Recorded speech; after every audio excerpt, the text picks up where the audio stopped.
All right, y'all. Welcome to Rapping with Granny, and thank you so much for being here, Mo Ager. Yes, thanks for having me. Thanks for So, for having me. those that don't know who this is, Mo Ager is a former NBA player. He's played with the Mavericks, the Nets, and the Timberwolves. That's correct. Yes, yes, sir. That's it. All right. Any others that you can name? Ah, Or no, that- those three, those are the ones That's right it. there. So that's all good. Yeah, That's what's up. yep, NBA.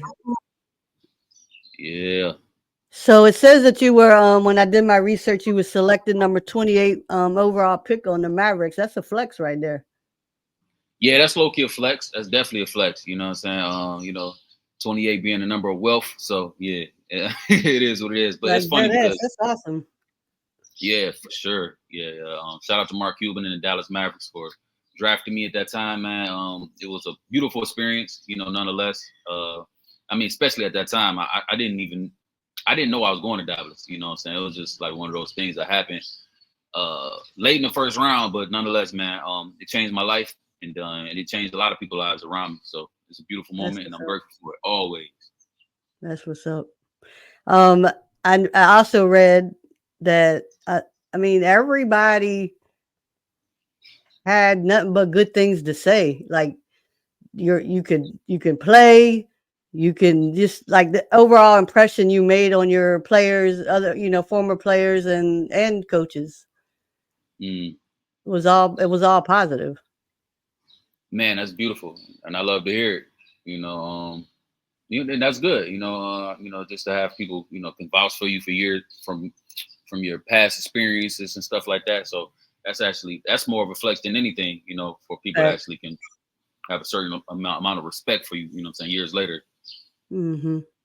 Yeah, that's awesome. And so you retired from the NBA. Yeah, yeah. I retired in 2011. That was my last NBA season. Yeah. Okay. um so I know too, like after you retired, did you go directly into producing music, or what happened right after you retired? Did you chill for a little while? You know what? It's funny because like even with the music stuff, like I was always doing music. I started doing music even before I started hooping. So it's like music was always my first passion, first love, even to this day. So for me, it was definitely a smooth transition.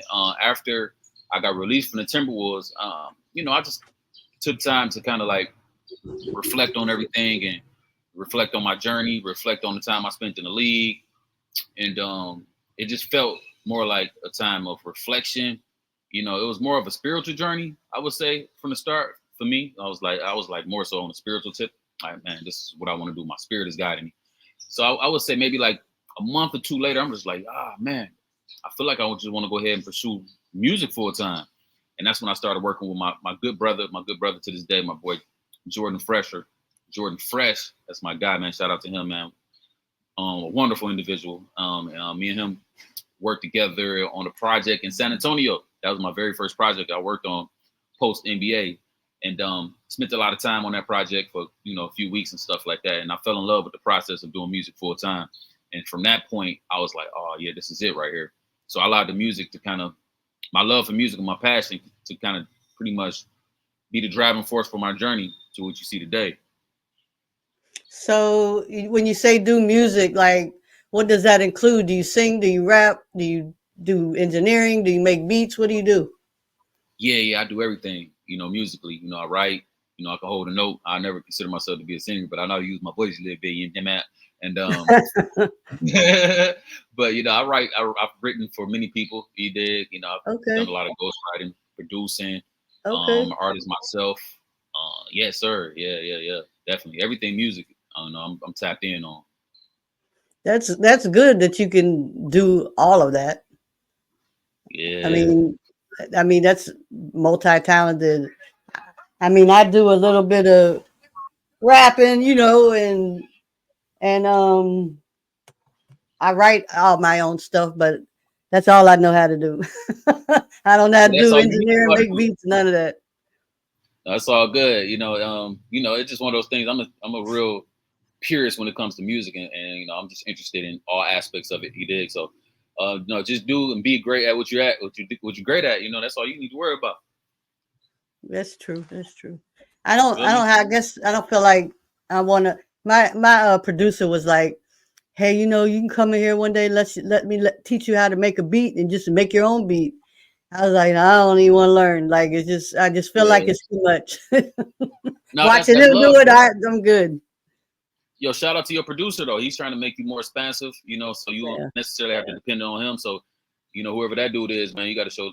I show him love because you know sometimes you get producers and stuff like that that try to hold their artists back, you know, so they Mm, can continue to be dependent on them. So he's really giving you your own wings. But yeah, if you're not necessarily passionate about it, yeah, leave that alone. It's yeah, definitely and tedious.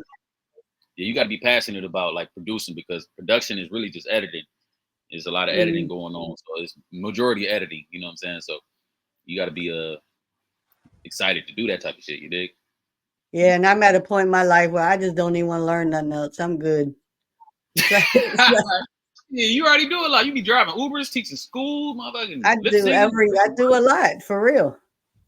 Yeah, yeah, leave that to these motherfuckers. You good? My plate is full. Man, Um, so talking about music, I did a lot of research, bro. I ain't even gonna cap. I got notes, y'all. It that's is what's what it up. is. I just Randy wanted to came make sure I prepared, covered. baby. That's right. Preparation, Um, baby. Let's get it. so I read you had signed at some point with Akon's label Convict Music. How was that relationship working with him? So basically, at that time, that was 2013. There was a sub label under Convict Music called 50/50 Convict. Shout out to my guy Quest. He's still doing his thing, and we're actually linking back up at some point. But you know, so it was basically a label under Convict Music. But the thing Okay. is, you know, Convict Music was going through so many different things in house to where it's like, you know, I was there for maybe 6 months, and then Convict Music itself pretty much folded. The whole entire company, Akon, parted ways with it. You notice Akon, he's never talks about Convict Music any longer. So it's like, you know, Yeah. during 2014, I think it just pretty much ended. But for me, it was a great experience. I was introduced by a guy named Carlos, but the most important thing that I got from that relationship and that situation was working with my guy Rashawn Williams. At the time, his name was Stress Dollars, and me and him was making moves out in LA. You know what I'm saying? Getting licensing deals, getting our songs, you know, placed in jukeboxes and stuff like that. And that's one of my best friends, my brother to this day. So shout out to him. Um, so me and him are still building. He's coming out to Asia at some point, and we're going to do some music as well. But the whole convict situation was great because you know I was able to use the convict tag, the convict. Remember that shit? So I was I able to do. put that on my beats. I was able to sell I was selling hella beats because I had that at the beginning. They were like, "Oh, you signed with convict?" I'm like, "Yeah, yeah, Okay. something like that." So you know, it definitely got me in the door in many situations. I remember I played beats for Dr. Dre. He heard the convict tag on being. He like, "You signed the convict?" He didn't sound like he was happy about it, but he was like, "Yeah." I'm like, "Yeah, I'm signed the convict, nigga." And I don't know. Either way, he listened because of that. You feel me? So everything that I used was a springboard. You feel me? So it's like I utilized it. It was a good opportunity to put some respect on my name. You know what I'm saying? And move Yep. around. That was at the beginning stages of my musical journey in LA. So I sort of needed a tag like that. So Yeah, it worked out. absolutely. Yeah. So you were signed to him as an artist or as a producer or what? Producer. Okay. That's what's Yeah. up. So you produced music for him? Nah, I never did any tracks for Akon. No, it was basically the artist that was under 50/50 Convict. At the time, Jay Peso, Rashawn Williams. Those were the two main guys I was working with at that time. Okay. Um, Yeah, yeah. so I was gonna ask you, you're still interested in doing music. Obviously, is that pretty much like your main focus right now? Yeah, music will always be my number one passion. Like even as we speak right now, I'm actually redecorating my music page. So it's called the Mo Ager. It's called the Mo Ager Music House. So it basically serves as a musical museum from all of my collections and all the things that I've worked on over these past 11 to 12 years. So I have my very first albums, to my second, third albums, previous albums. It's all up on there. And I'm getting that all ready to go now. So by the time we launch this show, you know what I'm saying, it'd be ready to go. So That's what's up. yeah. And I have my beats on there as well. So I have production on there. So I can do collaborations. And yeah, it's just like I said, it's like a musical library and museum, and it's all there. I have all my music in one place. It's organized. It's my discography, and looking at it, it just makes me more proud of myself for all the work that I put in over these years Mhm. for something that I love. You know what I'm saying? At times I didn't feel like I was getting a lot out of it, but looking back, it was always the love that drove me to do it. And I'm proud to be able to say that I really did something for love, and I know it's all going to pay off in many ways. So yeah, music is 100% always going to be on board. And I actually released a project 2 days ago, and I'm releasing another one before the end of this year. So yeah, no, I'm definitely tapped in on the music for sure. So when you say project, what does that consist of? It's a project I'm doing with my brother Soul. He's a producer. He's one of my good friends and brothers. I met him at Michigan State my freshman year. I tell the story often, but when I was at Michigan State my freshman year, we lived in these dorms called Wonders Hall, on 4th floor, and he was my neighbor, and his roommate had a laptop. I used to go over to his roommate's room and use his laptop and put my FL Studio on there and make beats for hours. You know what I'm saying? He would let me use his laptop because I ain't had no laptop or no computer at that time because I was poor coming from Detroit. You know what I'm saying? So niggas ain't had no laptops and no shit like that. Detroit? So yeah. So yeah, they let me hold the laptop for a couple of hours of the day to make beats. Years later, my boy Soul, my homie from Saginaw, now he's a producer. He started producing.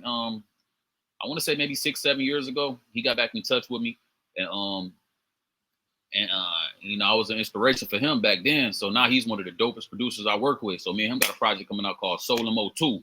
We dropped Soul and Mo 1 a couple years ago, and Soul and Mo 2 is another project we got dropping coming at the end of the year. So he did the beats. Me and him did the beats together. He produced majority of it. And I had some of my beats on there, but I'm just on there rapping and stuff, and we Okay. have some artists featured. Yeah, so I'm looking forward to dropping that at some point at the end of this year. And what's the name of your website again? It's going to The be uh damn, what's the name of that shit? Mo Ager Mo Music Ager, House? Is no, that yeah, what Mo Ager Music House dot okay. com slash Bandcamp. Yeah, so I got it hosted on Bandcamp. Bandcamp is awesome. I love using Bandcamp because it's an easy way for us to actually distribute our music and get our bread right away. So we ain't got to worry about them dumbass streams and shit. All right. And another flex that I'm sure you're proud of is you were nominated for a Grammy, right? For Far From Home. Yeah. Yep. 2013. Yeah. That's I Yeah, mean, yeah. these are these are really big deals, you know what I mean? Yeah. It was definitely a big deal at that time, and I feel like it's been great for me over time because, like I said, it's opened doors for me. It's allowed me to have a little bit more, let's just say, prestige. When it comes to me making music as well. Because one thing it was difficult at that time, very difficult at that time, was for people to wrap their head around people doing more than one thing. You know what I'm saying? It's like there was a time and point where it's like if you made music and you played ball, you automatically was whack at music, and people wouldn't necessarily, you feel me? That they wouldn't even give you the time of day. Like it was kind of like they never really took you serious. And Hmm. quite honestly, a lot of people who did music at that time to play ball, they did it as a hobby. So it would come and go for them. You know what I'm saying? If it didn't work out, they're like, all right, I still got basketball. For me, I'm like, nah, I care too much about the craft. I love it too much. I identify myself as music. So the fact that I stuck with it and I continue to respect the craft for what it is, I believe I was able to, be rewarded for that. And even to this day. So it's like, it's something that I'm genuinely passionate about. And I've gotten better over time. And quite frankly, people have respected me over time. But we live in a time now where it's like, hey, everybody can be multi-talented and do certain things. And people not going to judge them. But at that time, nah, man, I had plenty of people trying to discourage me from following my heart and stuff like that. But so to be Like where I'm at now, just focus on basketball. Don't worry about that music thing right now. that's it. Just focus on basketball. I'm just like, all right, whatever. You saw the Jay-Z interview. That nigga tell me the same shit. He like, yeah, man, yeah, just focus on basketball. I'm just like, all right. I wouldn't make beats, man. I did what the fuck I wanted to do, and that's just what it was, and that's what it is, and that's what it always will be. You know what I'm saying? So That's right. yeah. I did it when it was tough, though. You know what I'm saying? It's easier to do it now. You know what I'm saying? But when everybody was trying to deny those different components of yourself, I was in the trenches with it. Right. Um Have you worked with any well-known artists? Yeah. Royce 5'9" is one of my most favorite. You know, what I'm saying that was somebody I grew up on, man. Because I used to love Eminem, and I love Royce 5'9". So being able to collab with him and produce a track for him was great. E40, Lazy Bone from Bone Thugs and Harmony, Be Real, Cypress Hill. I've Like done, Bobo, yeah, Bobo? Do you know Bobo? Is it nah, Bobo? nah, nah. Be Real, Okay. Be Real. I've done stuff on BET, some shows on BET, NBC Sports, um, Volkswagen, um, plenty of artists. Like at this point, I'm just not even ain't even it's not even ringing a bell. I Right. worked in the studio with Bing, Big Sean, um, who else? Oh, Toby Nwigwe. I produced his first 3 albums. He's actually one of the bigger artists at this point. So I mean, the industry and people know who you are. Yeah, for sure, for sure. And E40s, that's a big name right there. Yeah, definitely, That's a definitely. big name. Um, so just to switch the conversation a little bit, I just know from just little chit chats that we've had off and on, and watching you on Instagram, that you live somewhere in Asia. Yeah, Um, and I know that you lived at some point in Vietnam, at some point in China, and at one of those places you started a basketball school. Is that right? yeah. Well, I actually started the Mo Ager Hoop School right here. I started this Okay. in 2000. Yes, sir. I started this in 2013 in LA. Is actually where I first started it. Um, yeah. I just started a basketball youth enrichment program. Initially, it was for underprivileged youth and stuff like that, but it ended up branching out to different portions throughout Los Angeles. And yeah, I've taken it all over the world. I've done it in many countries: Egypt, Saudi Arabia, China, Vietnam, Malaysia. Where else? Bahamas, Toronto, in various Wow. places around America. So yeah, I've taken the program. It's pretty much what you may call a mobile basketball program. You know what I'm saying? I'm not necessarily stationed in one place, so I've been Right. able to kind of move around with it. Thailand, so it's definitely been a very very positive experience for myself and the youth. So And the yeah, kids, absolutely. yeah, definitely. Most Do you importantly, still the youth. stay in touch with the kids? Well, Yeah, not yeah. all of Well, them, of course. definitely follow me. Yeah, they be following me on Instagram, and they still hook me up. I inspire them to do many things, and I think for me, will always be the most gratifying thing is when a young player hit me up like, "Yo, I'm 18, 19 now, man. I'm about to go to college. I just graduated, man. I appreciate you." I'm like, "Oh man, That's that all right right. there makes me feel great. Like, dang, okay, that they reached back out to show me where I made an impact in their life." So Hmm. that's always the most gratifying part for me. Yeah, I know from working with kids, which is what I've done my whole life. You never know who you impact, because not Yeah, everyone's going to come back and say something, nah, and you're just right. you don't know. And just a short story of mine is, I don't know, about five years ago, maybe. One of my students, I work at an alternative high school where it's a struggle for everybody, and one of my students got locked up. Like, police came on campus and locked him up, and Mm, and that was it. Like, I just didn't see him anymore. And then at some point within the time frame he was locked up, he contacted his social worker to contact our school counseling department to contact me, because he was getting ready to graduate in the detention home and wanted me to be at his graduation. So wow, that, yeah. lit. That's lit. So Yeah, that that bring right a there, tears down, right? Make you shed a few of them, right? absolutely. And Yeah, I still talk to him a little bit off and on Instagram. So it's awesome when you hear that you've inspired somebody some kind of way. You know what I mean? absolutely. I remember all my teachers who did me right. I remember all the fuck ones too. But in the end, I remember all the teachers that like really like believed they saw something in me, And I reached out to all of them. And then one of the greatest moments was when Mr. Hammond, one of my teachers, man, he was funny. He was funny. But he's in 8th grade, man. He did a lot for me. He made sure I graduated from 8th grade. I wasn't supposed to graduate for sure, but he ended up passing me along. Because I mean, this is around the time where flunking was the worst thing ever. Like being held back was like, oh man, what? Like, but he made sure I was able to go from 8th grade to 9th grade. And when I saw him at one of my Pistons games when we played the Detroit Pistons, man, that was one of the greatest moments of my life to be able to like, man, Mr. Hammond. He came to the game and just be able to talk to him and like, man, thank you so much for everything you did for me, man. So I've always remembered that, you know what I'm saying? So for children to come back and say that about us, that's just awesome, yo. It is for real.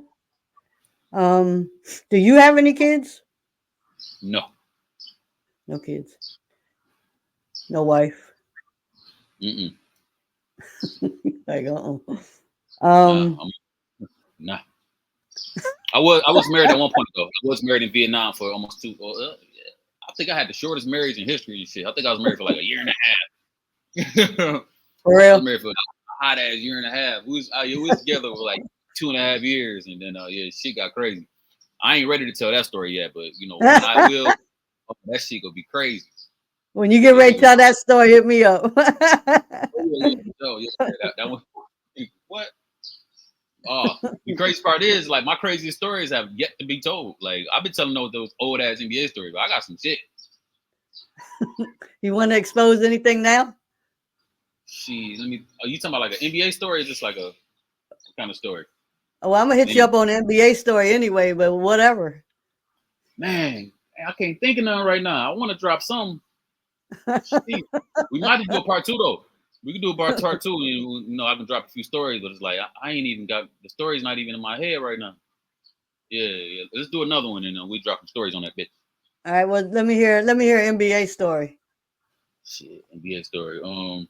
Man, let me think. NBA, true NBA story. Give me 1 second. No problem. Yeah, it's okay. I think you want just ask me some questions for now. It'll come in my head. Yeah. One of the things I just wanted to say is that I personally think you're awesome, and I'm proud of all your accomplishments because, I mean, you got a lot under your belt, you know, with the Grammy, and you work with, you know, underneath.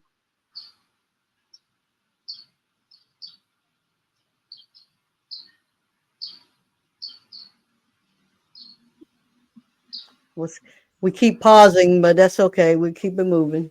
Cool. It's cool. But I'm proud of you, and I think it's awesome for all of your accomplishments. So Thank you. just keep adding to that shit.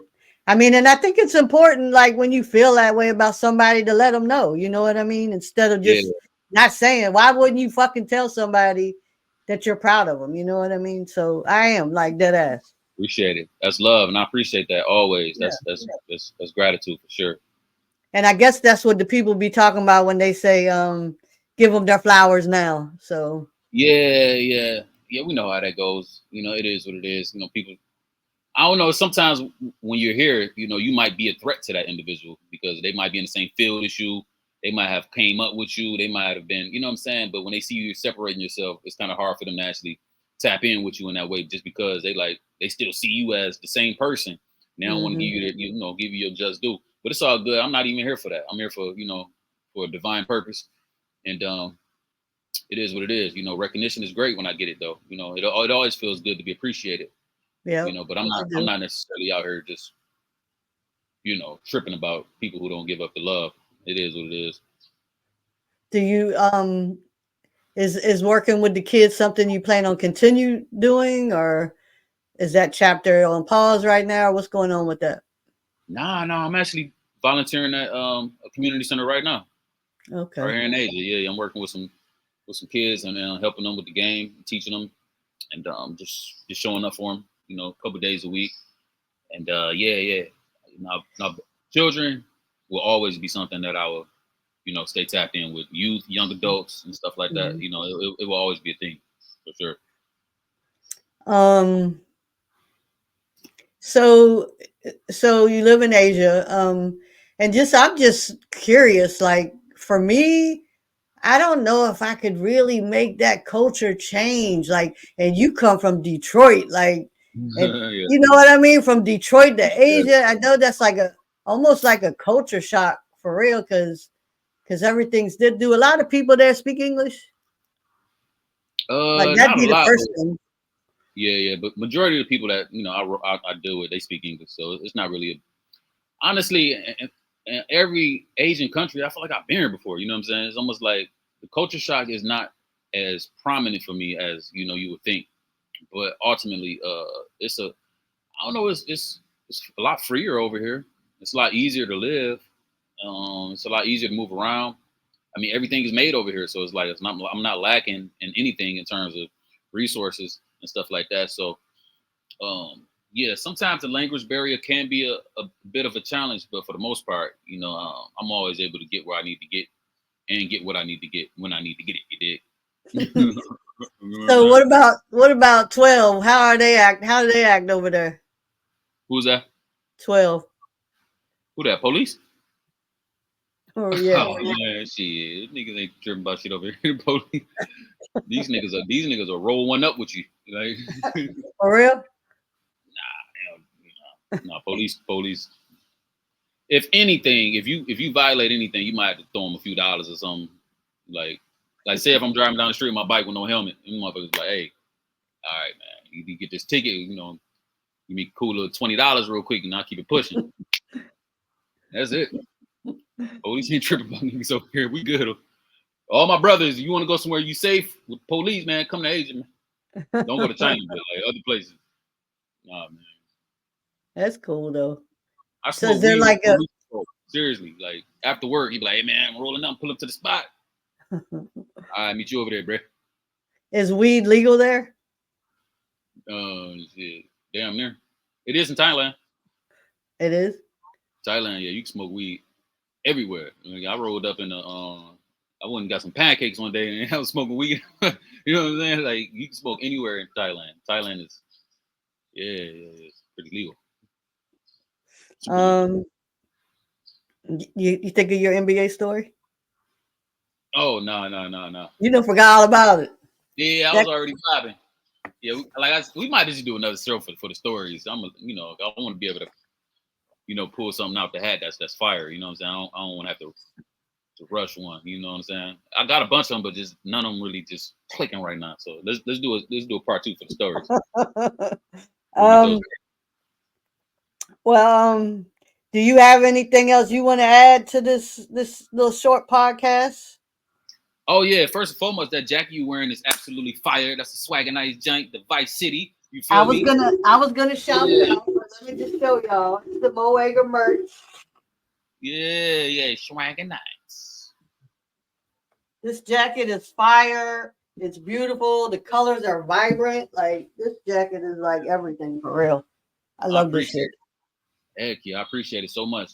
Right now, I had to. If anything is on pause right now, I had to put the shop on pause. I'm dealing with some things in the background, orchestrating some stuff, and working on getting some things trademarked. So I had to kind of, which was tough for me, man. I had to put it down for a bit and focus on just getting everything right business wise with the Mo Ager Show shop. But eventually, that will be back up and running and in full fledged at some point. You will know. And other than that, man, I'm just focused on the music right now. Designing this music museum, this music house, and yeah, and that's what I will be promoting. And just working on music and just working on myself. Staying out the way. So it's Mo Ager Music House. Are you gonna have like a merch link in within that website? Yeah, eventually, Mhm. once I get everything back and running, I have it on there for sure. Um, and I guess the only other thing is for everybody watching, what's the best advice you can give somebody? The best advice right now I would give most people is to take time to study who you are. You know, do reflection work, look back on your journey, see where you've made mistakes, and see where you can make the corrections now. Get as much knowledge and wisdom about whatever it is you love in this world as much as possible, because knowledge is 100% power. and then take that knowledge and apply it as wisdom. I would definitely tell people to move on their passion, things that excite them the most. Find something to be creative with. Um, I would definitely tell people to, stop being on that hating shit. You know what I'm saying? Look out for the people around you. You know, provide service for those when required, and then stay tapped in because this is a very important time to be spiritually lined up and focus on your mind. Do mind exercises, do meditation. Get out in nature. Spend time in nature with the birds, the bees, and all that cool stuff. Yeah, this is a great time to to tap into your inner self and continue to move on your passions, creativity, and be divine, baby. Yeah, I agree with all that. I'm all about affirmations and grounding and being at one with nature. Like I'm not hovering over a tree or nothing, but going out in the woods and just like, oh, I love you, tree. No, I ain't doing all that. Yeah, But I believe in, yeah, yeah. I do believe in all that stuff. So, and Mm, and I've gotten really good at affirmations and I have crystals and everybody got to believe in something to get through it. So yeah, definitely, and that's our how we gonna get energy through. is real. Energy is 100% real. That's your energy. That's what God is, your energy. So it's like you got to protect your energy as well. So making sure you stand away from processed foods, making sure you stand away from any real heavy foods during this time because we're going through a very I would say a dynamic shift on the planet. So it's very important that we're what I'm saying being mindful of our diet, mindful of what we drinking, mindful of what we smoking. I took a break from all the smoking and all that stuff just to be able to be ready for this time period. You know what I'm saying? I've been fasting, what I'm saying, just cleansing my body. So this is a very important time for people to purify themselves and be healthy because we're moving into a different time period where it's very important that we own our Absolutely. shit. You gotta be.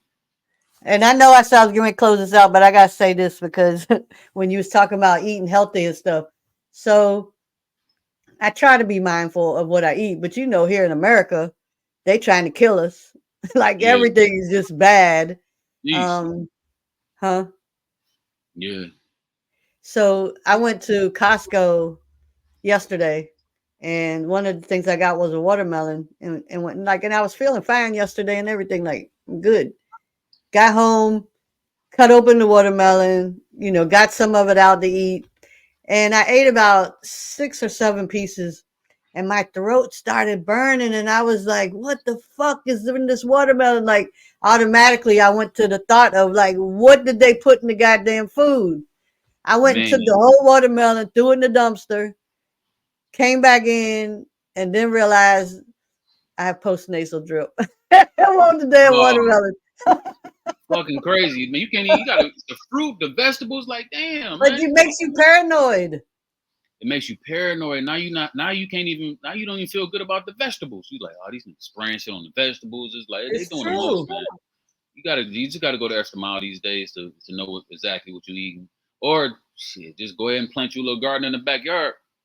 Bro, I live in the hood. I don't have a backyard.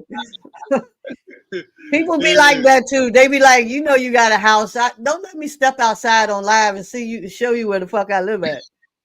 Yo, people be stealing your tomatoes and lettuce and you like, damn, motherfuckers start stealing salads and shit. Fuck. Right. That's too funny.